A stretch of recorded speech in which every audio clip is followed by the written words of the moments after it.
3장 26절에서 4장 7절까지 말씀을 봅니다.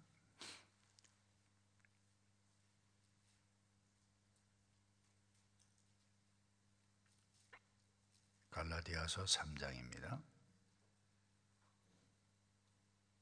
26절 너희가 다 믿음으로 말미암아 그리스도 예수 안에서 하나님의 아들이 되었으니 누구든지 그리스도와 합하기 위하여 세례를 받은 자는 그리스도로 옷 입었느니라. 너희는 유대인이나 헬라인이나 종이나 자유인이나 남자나 여자나 다 그리스도 예수 안에서 하나이니라. 너희가 그리스도의 것이면 곧 아브라함의 자손이요 약속대로 유업을 이을 자니라. 내가 또 말하노니 유업을 이을 자가 모든 것의 주인이나 어렸을 동안에는 종과 다름이 없어서 그 아버지가 정한 때까지 후견인과 청지기 아래에 있나니 이와 같이 우리도 어렸을 때에 이 세상의 초등학문 아래에 있어서 종노릇 하였더니 때가 차매 하나님이 그 아들을 보내사 여자에게 나게 하시고 율법 아래 나게 하신 것은 율법 아래에 있는 자들을 속량하시고 우리로 아들의 명분을 얻게 하려 하심이라. 너희가 아들이므로 하나님이 그 아들의 영을 우리 마음 가운데 보내사 아빠 아버지라 부르게 하셨느니라. 그러므로 내가 이후로는 종이 아니요 아들이니 아들이면 하나님으로 말미암아 유업을 받을 자니라. 아멘. 여러분, 우리가 바른 신앙 그리고 이 균형 잡힌 신앙생활을 한다는 것은 굉장히 놀라운 복이 아닐 수가 없죠. 그런데 과거나 지금이나 이렇게 보면 신앙생활을 해가는 데 있어서 내가 좋아하는 것, 편식이라고 그러죠. 그 음식을 먹으면 또 내가 좋아하는 어떤 그 부분만 붙잡고 살아가는 것, 그 편견이라 그러죠. 그러면 파당이 일어납니다. 문제가 일어나요. 그래서 이 갈라디아 이 교회 내도 마찬가지예요. 유대인 그리스도인이 있고 이방인 그리스도인이 있었어요. 바울이 전해준 바른 복음을 전해 주었는데 이 유대인 그리스도인은 이방인 너희들은 예수를 믿었지만 할례도 받고 우리가 어제 선택된 백성이었던 하나님의 이스라엘 백성들이 지켰던 율법을 지켜야 구원을 얻는다. 이것 때문에 굉장히 파당이 일어나고 문제가 굉장히 많이 일어났었어요.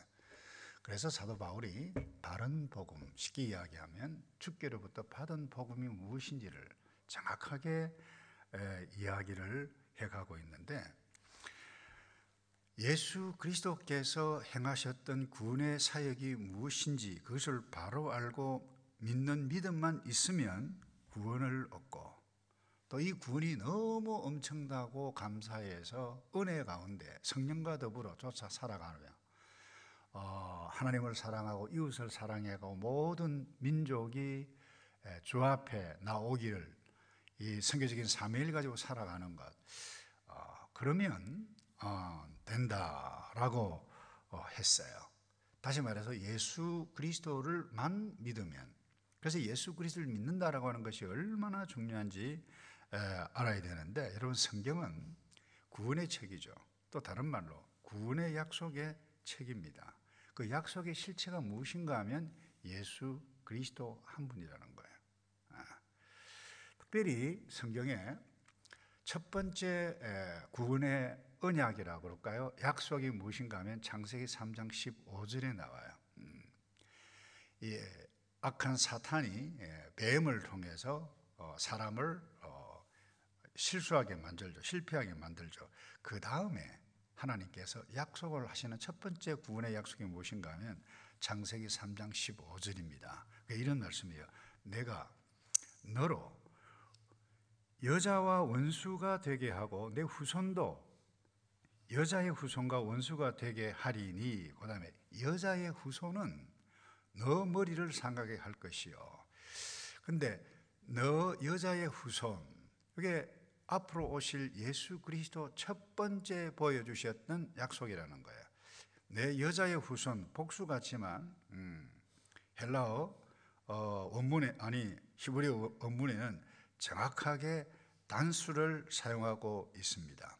그래서 너는 그의 발꿈치를 상하게 할 것이니라, 그렇게 표현해 가고 있는데, 예수 그리스도 여인의 후손으로 오신 그분, 사단의 머리를 밟고 승리할 예수 그리스도의 첫 번째 약속이라는 겁니다. 그래서 이 구속사 신학, 또 언약의 신학에서는 이것을 뭐라 그러는가 하면 첫 번째 구원 약속일 뿐만 아니라 복음의 원복음이다. 그래서 원시복음이다 그래요.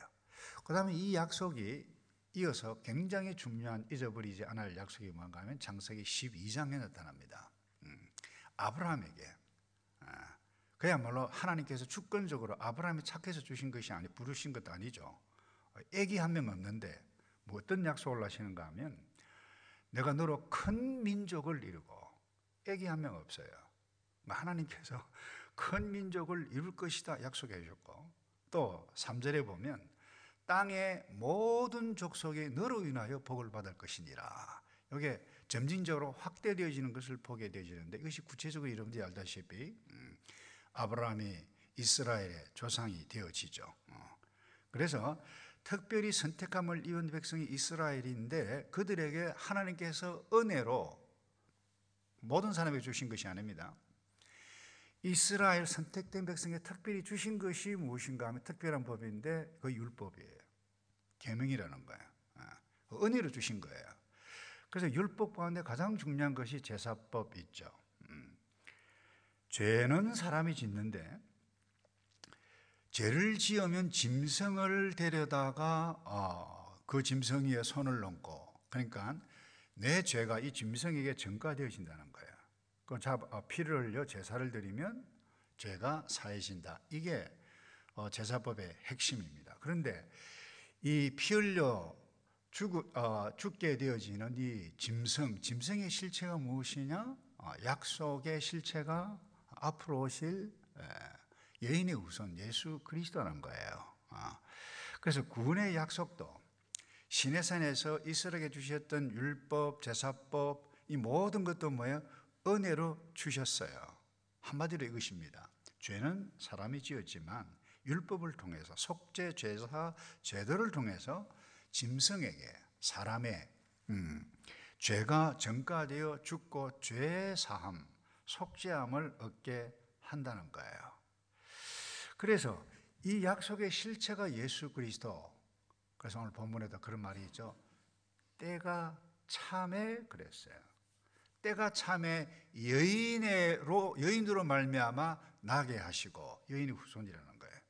그래서 이 예수 그리스도를 믿으면 그 구원하셨던, 약속하셨던 구원의 승리가 믿는 자에게 임한다는 거예요. 이것을 사도 바울이 이 갈라디아 교인들에게 이와 같은 메시지를 주셨던 이유가 무엇입니까? 그러니까 자기가 좋아하는 그 어떤 편견에 사로잡히게 되어지면 균형을 잃어버리게 되어집니다. 다른 사람 용납하지도 못해요. 내 생각이 맞다는 거예요. 그래서 사실 이 균형 잡힌 신앙생활을 한다라고 하는 것은 너무나도 중요한 복입니다. 그래서 우리가 이 땅에 살아가는 동안 예수 그리스도를 온전하게 바로 균형 있게 믿는 이 믿음, 이게 얼마나 중요한가, 이 믿음이 얼마나 위대한가, 그것을 오늘 이 갈라디아 3장과 4장에서 설명해 가고 있는데, 여러분, 믿음에 대한 바른 이해가 필요합니다. 칼빈은, 타락한 사람은 결코 이 믿음을 가질 수가 없다는 거예요. 완전히 전적으로 타락했기 때문에 사람의 이성으로서는 이와 같은 것을, 이 믿음을 이해할 수가 없고 받아들일 수가 없다는 거예요. 그래서 하나님께서 특별한 은혜를 주시지 아니하면 이 예수 그리스도를 믿을 수도 깨달을 수도 없게 되어진다는 거예요. 그러니까 이 믿음, 하나님께로부터 출발했지 인간의 의지의 선택으로 시작되어졌다 아니라는 거예요. 이 놀라운 은혜라는 거예요. 이게 사실 건강한 신학의 핵심이고 리폼 처치의 기본적인 신앙의 핵심이라고 해도 좋을 것입니다. 다시 말해서 타락한 사람이 예수 그리스도가 십자가에 피 흘려 돌아가셨고 다시 살아나셨고 다시 오실 것이다, 이와 같은 건 믿어지지 않는다는 거예요. 믿어지는 사람이 어떤 사람이냐, 하나님께서 창세전에 선택하셔서 때를 따라 성령 하나님께서 은혜를 주셔야 믿어진다는 거예요. 이게 신앙의 고백이에요. 그 세례를 받아요. 그게 하나님의 자녀가 되어진다는 거예요. 오늘 사도 바울이 설명하는 것이 이와 같은 것입니다. 그러니까 성령의 감동이 없이는 여러분들이 이 자리에 있을 수 없었다.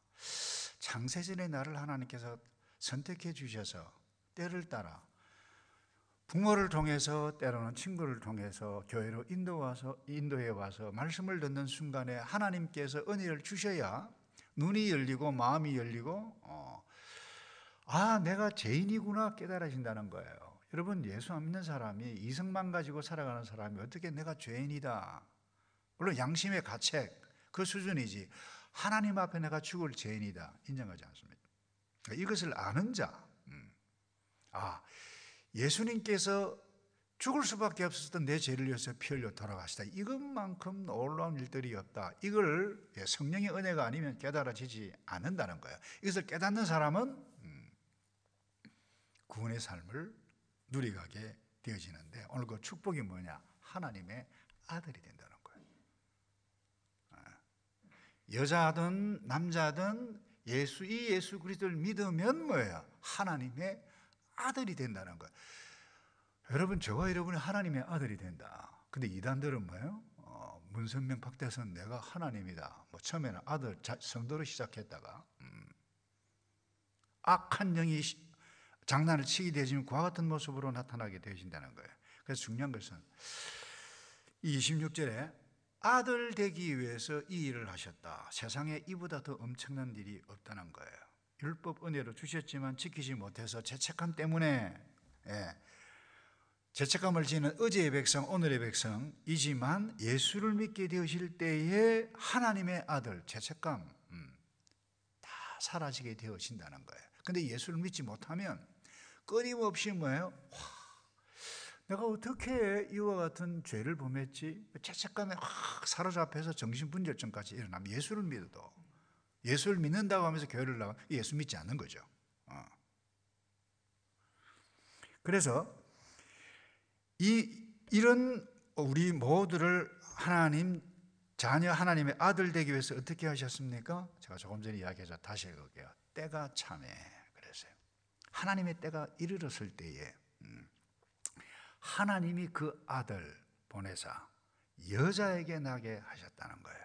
율법 아래 나게 하신 것은 율법 아래 있는 자들을 속량하사, 이 율법이라고 하는 것은 이 유대인, 그리스도인, 유대인인데 예수를 믿은 사람이 율법도 지켜야 된다, 할례도 받아야 된다 라고 하는 것을 깨닫게 하기 위해서 그렇게 표현한 거예요. 율법 아래에 있는 자들을 속량하셨는데 왜 다시 율법에 매이려고 하느냐라고 하는 의미가 깔려져 있어요. 그래서 우리는 이미 아들의 명분을 얻게 하려 하심이라 그랬다는 거예요. 그래서 무엇 때문에 예수님께서 오셨습니까? 하나님의 약속 때문에. 또 하나, 우리를 사랑하셨기 때문입니다. 이 엄청난 사건을 구약 창세기 때부터 요한계시록까지 오늘 우리에게서는 보여주신 것입니다. 창세기, 그야말로 모세오경, 역사서, 시가서 모든 것이 중심이 무엇입니까? 예수 그리스도 여인의 후손이라는 거예요. 예수 그리스도를 만나면 모든 것 끝난다는 거예요. 예수 그리스도를 만난 자는 죄송한데 다시 엉뚱한 짓 하지 않는다는 거예요. 예수님께서 다 해주셨기 때문에 나는 내 마음대로 살아간다, 죄를 지으면서 그건 이게 구원파입니다. 그럴 수가 없다는 거예요. 그래서 여러분, 우리 성경을 읽을 때 항상 이 본문을 통해서 구원의 약속 예수 그리스도의 어떤 면을 우리에게 보여주셨는가 라고 하는 관점을 가지고 여러분들이 성경을 읽으셔야 되는데 특별히 다윗 왕 통치 사건은 우리에게 놀라운 것을 보여주고 있습니다. 이 다윗 왕 참 착하다, 선하다, 그거 보여주시기 위해서 다윗 왕 기록을 그렇게 많이 한 것이 아니라는 거예요. 복음이 무엇인가? 그거 보여주기 위해서. 여러분, 특별히 요나단의 아들 머비보셋, 이 할아버지 사울, 아버지 요나단이 길보아 전투에서 죽었다라고 하는 것을 듣자 유모가 데리고 급히 피신하다가 떨어뜨립니다. 이 머비보셋이 절름발이가 장애인이 됩니다. 그런데 다윗 왕이 통치하고 왕으로 즉위하고 난 다음에 첫 번째 한 일이 여러 가지 있습니다만은 중요한 일을 한 가운데 사울의 가문에 후손이 있느냐 이 찾는 거예요. 그 무엇 때문인가? 요나단과의 약속 때문이에요. 그래서 온 부하들이 다 찾았는데 머비보셋이 있는 거예요. 왕이 친히 갑니다. 만납니다. 그때 한 말이 무엇인 줄 아세요? 사무엘하 9장 7절인데 내가 내 조부 사울의 밭을 다 내게 도로 주겠고 또 너는 항상 내 상에서 먹을지니라. 이 부분이 중요합니다. 또 너가 내 상에서 먹을지니라. 그 다음에 머비보셋은 항상 내 상에서 먹으리라. 이런 표현이 사무엘하 9장에서 계속 나옵니다. 그리고 또 하나, 머비보셋은 왕자 중에 하나처럼 왕의 상에서 먹으니라. 네 번씩이나 사무엘하 9장에 10장, 11장 나타납니다. 왕의 상에서 한번 보세요. 넘어졌어요. 절름발이가 됩니다. 이것을 신약자들은 그래요. 하나님 앞에 인생이 넘어져서 절름발이 인생으로 살아가지만 메시아가 오시면 그들을 뭐예요? 회복시켜 주셔서 왕의 자리에, 왕자로, 왕의 상에 항상 먹게 해 놓아 된다라고 하는 것을 이 다윗을 통해서, 어제 역사를 통해서 보여주셨다는 것입니다. 그 어떤 자가요?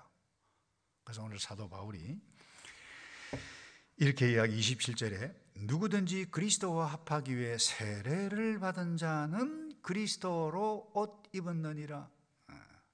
우린 다 절름발이 인생이에요. 영적으로 하나님 앞에. 근데 그냥 왕의 식탁에 초청하셔서 왕자로, 이유가 뭡니까? 예수 그리스도의 옷으로 완전한 깨끗함을 입었기 때문에 그런 거예요. 그럼 이 믿음의 위대함이 어디 있냐? 예수 그리스도를 믿는 것이. 예수를 믿으면 모든 사람이, 예수를 믿는 사람은 주 안에서 하나라고 하는 것입니다. 한번 따라서 할까요? 주 안에서 하나입니다. 여러분 믿습니까? 이것을 믿는 사람은 실수를 좀 줄입니다. 예수를 믿어도 저 친구 내하고 수준이 맞지 않네, 이와 같은 실수를 모든 사람이 할 수 있지만 줄인다는 거예요. 이 말씀 때문에 예수를 믿으면 예수 안에서 하나라는 거예요. 그래서 28절에 보세요. 너희는 유대인이나 헬라인이나 종이나 자유인이나 남자나 여자나 다 그리스도 예수 안에서 하나니라. 이것 때문에 복음이 우리 한국 교회 초기에 들어왔을 때 천주교죠. 양반과 하인이, 노예가 한 교회당에서 함께 예배를 드리고 함께 음식을 먹는 것은 그 당시 있을 수가 없었습니다. 한국 문화 전통으로서는. 그 어떻게 노예가 교회 장로가 됩니까? 근데 양반은 그 선거에서 떨어졌어요. 이와 같은 일이 뭐예요? 왜 일어납니까? 복음을 만난 사람은 이와 같은 모습으로 나타난다는 거예요. 그래서 누구든지 그리스도 예수 안에서 하나니라. 또 하나 마지막으로요. 유산을 받는다는 거예요. 그 유업이라 표현했습니다. 7절에, 4장 7절이죠. 그러므로 내가 이후로는 종이 아니라는 거예요. 아들이니 아들이면 하나님으로 말미암아 유업을 받을 자니라. 그래서 이것을 아는 사람은 이 땅에서 함부로 결코 살지 않습니다. 모든 것 예수님께서 다 해주셨는데 나는 이제 내 마음대로 하고 싶은 대로 다 하면서 살 수 있지 않느냐. 구원파의 그 핵심 교리 가운데 핵심 사상입니다. 이건 맞아요. 예수님께서 모든 것 다 해주셨다. 맞아요. 감사함으로 성령 받은 우리는 하나님의 성령의 인도하심을 쫓아 기뻐하며 감사하며 주 안에서 모두가 하나다. 하나님의 뜻 가운데 죄를 위해서 십자가에 죽으신 예수 그리스도 그분을 바라보면서 우리가 다시 죄를 짓는 그 일을 아무 양심의 거리낌이 없이 한다라고 하는 것은 성령 받은 자가 해야 할 일이 아니다. 이게 사도 바울이 우리에게 우리가 붙잡고 신앙생활을 해야 할 기본이라는 거예요. 그래서 서양이든 동양이든 교회 내에 돈 많은 자가 들어오면 가난한 자 보고 와, 저분 참 돈이 필요하겠네. 그냥 줬어요. 돈 많다고 폼 잡지 않았어요. 교회를 위해서 집까지 팔았어요. 교회를 위해서가 아니라 하나님의 나라 복음을 위해서죠. 이 엄청난 복음, 그러니까 예수 그리스도가 내 죄를 위해서 피 흘려 돌아가셨다라고 하는, 그래서 내가 하나님의 아들이 되었다, 하나님의 아버지를 아빠라고 부른다, 기도할 수 있다. 이건 엄청난, 그래서 여러분들이 주기도문을 보시면요, 하늘에 계신 우리 아버지요, 이건 유대인들로서는 충격이라는 겁니다. 그 거룩하신 하나님을 함부로 우리가 어떻게 기도하는, 그와 같은 백그라운드가 어제 이스라엘 백성들이었어요. 그러니 예수만 믿으면 뭐 다 된다 아니라는 거죠.